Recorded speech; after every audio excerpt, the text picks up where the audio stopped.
Great. It's so great to be back here at Willie McCoy's, and Mary just runs such a great operation here with Tea Party. So, Mary, thank you.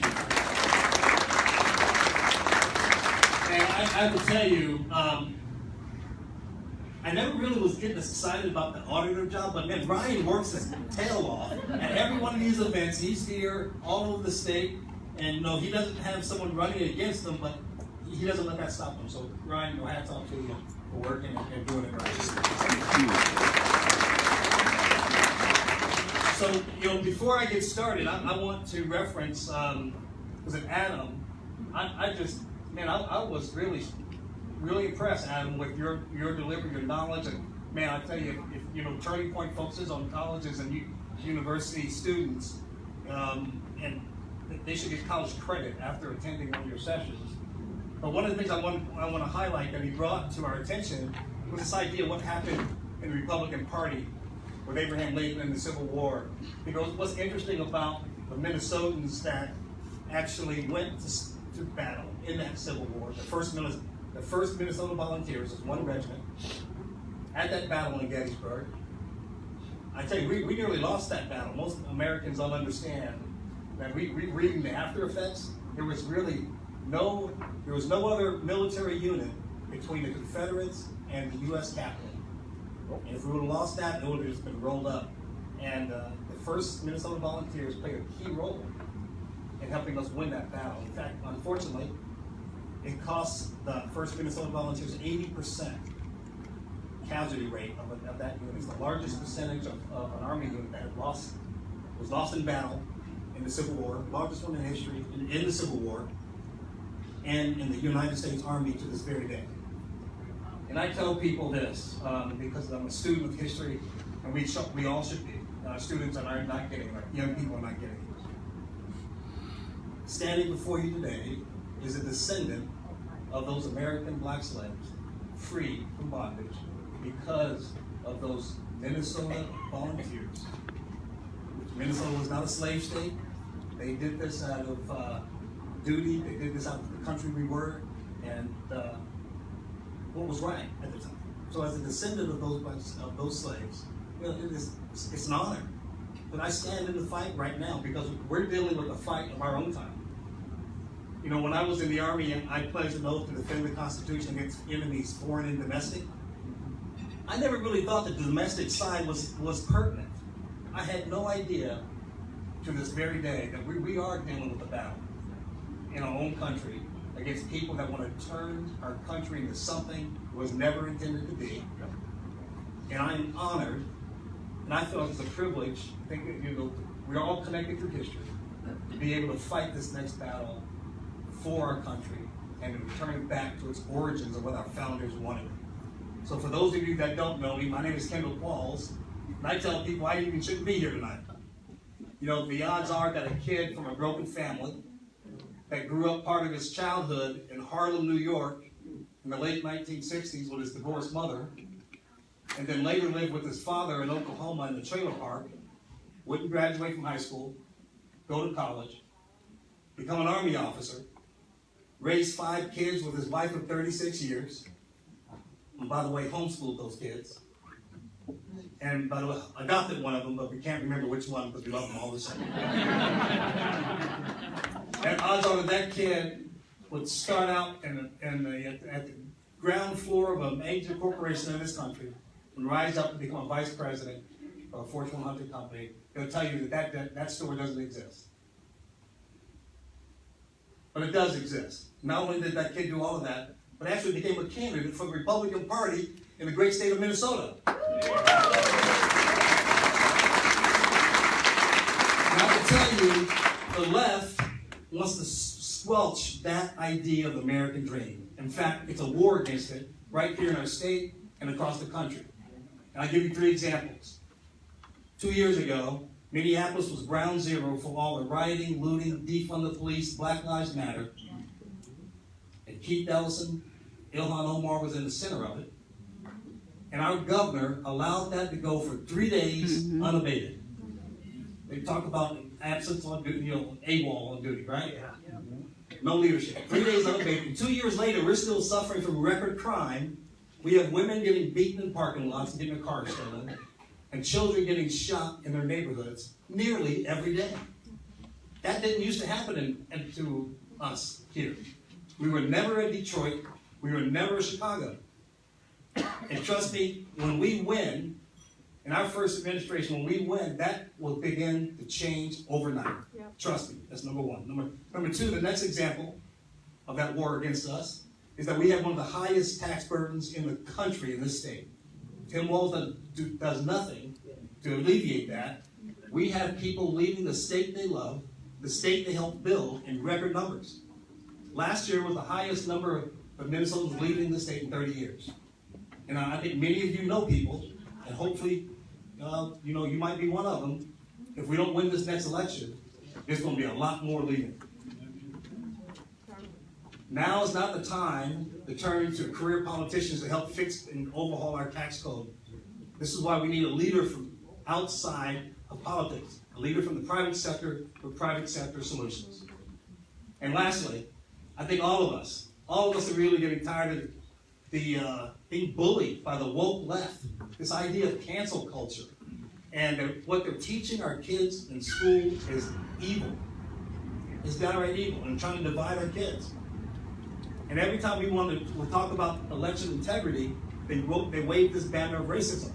And I tell people this: having lived in the Jim Crow segregated South, my parents and grandparents would have loved to have grown up in the America I grew up in.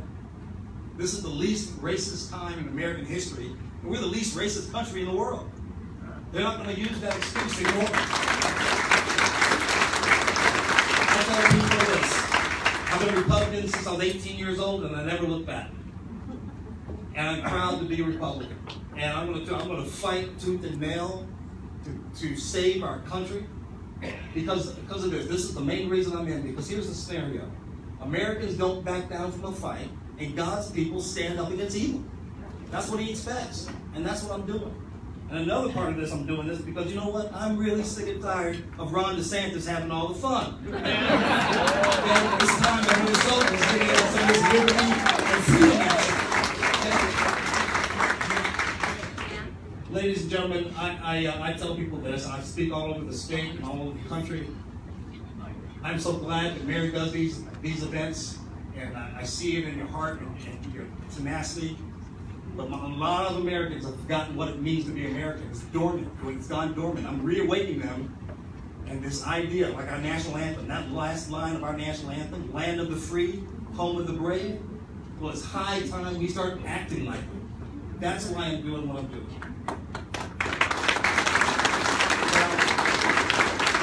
Now I'm going to go through real quick the 6 things that we're going to do in 6 months, and then we'll open it up for questions. So this is on the website. So again, private sector, transparency, accountability, it's on the website. We'll check down the list when we get them done. Okay, number 1, no mask mandates, no vaccine mandates. That's number 1. Any state institution trying to implement that will get their funds pulled. Number 2, we're going to get our cities back. We're going to hire 300 to 400 law enforcement officers at the state level, and they're going to be deployed in the Twin Cities, whether the city council wants them there or not. And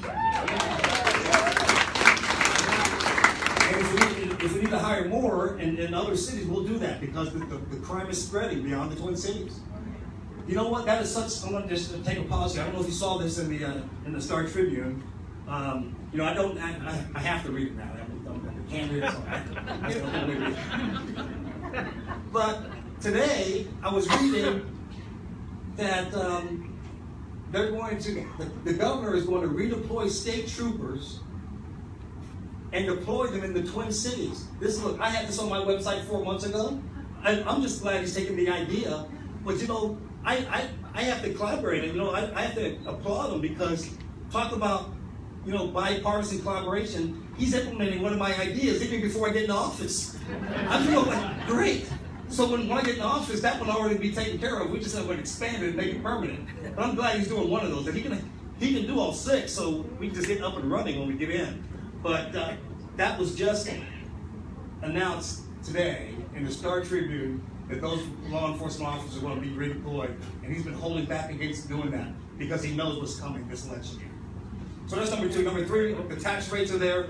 You can look at the tax rates. Do you know that our lowest tax rate is higher than 23 other states' highest tax rate? Wow.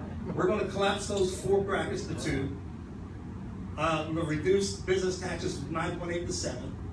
We're going to eliminate the Social Security tax, and we're going to eliminate the death tax. Number 4, school choice. Wherever the student goes, the dollars goes with the student, and we're going to make sure. We're going to make sure that any government regulations, that thing gets cut. It doesn't follow the kids, because even for homeschool families, they won't use it. Okay?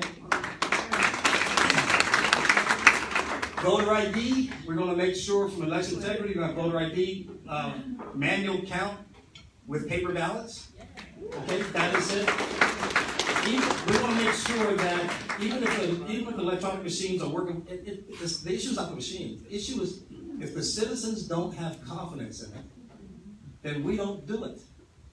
And until we get enough of an objectivity of a certification of the machines that the populace says, yes, we're okay, that's when we move forward. Not just because, hey, trust me, the machines are okay. You have a right to know that you're confident your vote's going to be counted, whether your candidate wins or loses. And lastly, we're going to curtail emergency powers. Again, it's already on the website. We're going to restrict it. And this is my pledge to you directly. And we're going to restrict it, whether it's 30 days, 10 days, 7 days, 1 day, it doesn't matter. I'm going to sign most severe restrictions on emergency powers, not just for myself, but for any governor that follows. We have seen what happens when a tyrant has access to those type of things. And guess what? It was never intended for that to happen in the first place. It's never going to happen again. Now, here's I'm going to address this one issue. People say, well, Kendall, why don't you sign the pledge? I'm not going to outsource my trust, my oath, my pledge, my commitment to a third-party organization. My oath, my commitment is to you personally. To you as the voter, you have mine. So we're going to do that. It's on our website, and that pledge. And like I said, I'm not outsourcing that to anyone. It's a commitment, and it's an oath to you. All right. And as I close, I want to share this last comment. I am so grateful that for all of you guys have been committed here for 13 years. As we look what's happening in our country,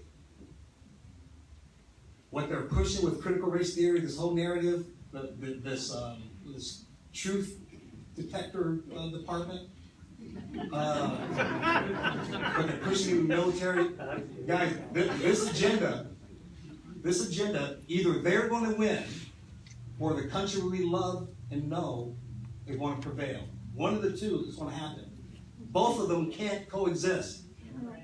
And I wanted to be on record to know what side Kendall Pauls was standing in the history books. That I was standing on the side of our country and the right of God, because what's over there is evil, and it's not what our founders wanted. And we're going to make sure that we protect it. I think with your help, we can do that. Thank you.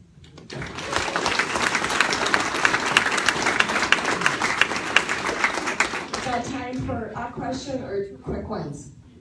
I know you got a lot of voice. Mr. Qualls, in the last week, the Minnesota Post Board, Police Officer Standard and Training, has announced that they believe it's a good idea to train and hire non-citizens as police officers in our city. I wanted to know what your reaction is to that and what you believe should be done about it. Well, first of all, I don't know why they should train non-citizens to be police officers when non-citizens shouldn't be here in the first place. I mean, if anything, they got a temporary. If they're here, they're here temporarily. And look, if we have a governor that's sending some of these guys to Washington D.C., maybe we can have another bus that sends directions to the West Coast. I say that in jest, but I say it seriously. We're going to do a major retake of this. I'm tired of playing defense. We can't keep coming up with legislation and the bill for this bill, because they're constantly hitting the ball at us, and we're constantly playing defense. You're going to see offensive direction to protect our state, protect our country. You're going to see it. You're going to see offense from this administration. in a bold way that, changes the nature of the game. Okay? One more. One more. Okay. I have a question. You worked with Johnson & Johnson at one point? Yes. Okay, what division did you work with? Okay, what's the question? So the question was, he asked if I worked for Johnson & Johnson. So what's the question behind the question? I guess I'm asking is, the mass mandate vaccine and stuff, is there anything that you could have seen before that came along?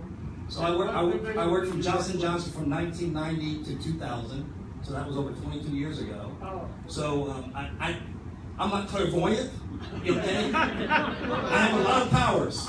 Because that's my kid, but I don't know. That's fine, I just didn't know. All right, I think Mary had a question. You can have. Okay. Real quick, have you chosen your running mate?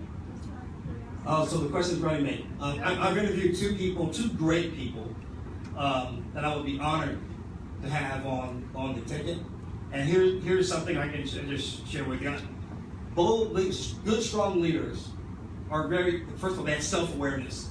I know my blind spots, I know my weaknesses, and I want to have people around me that complement those blind spots and those weaknesses. So you're going to have a rock-solid team. We're going to hit the ground running, and we're going on offense for a change because I'm so darn tired of playing defense. But we will have people on the team ready to go. If they not sure we're going to announce it, we'll see, but we'll have it stand by. Guys, it's going to be fun. It is time for us to start having a little fun on our side. It's high time. Thank you so much.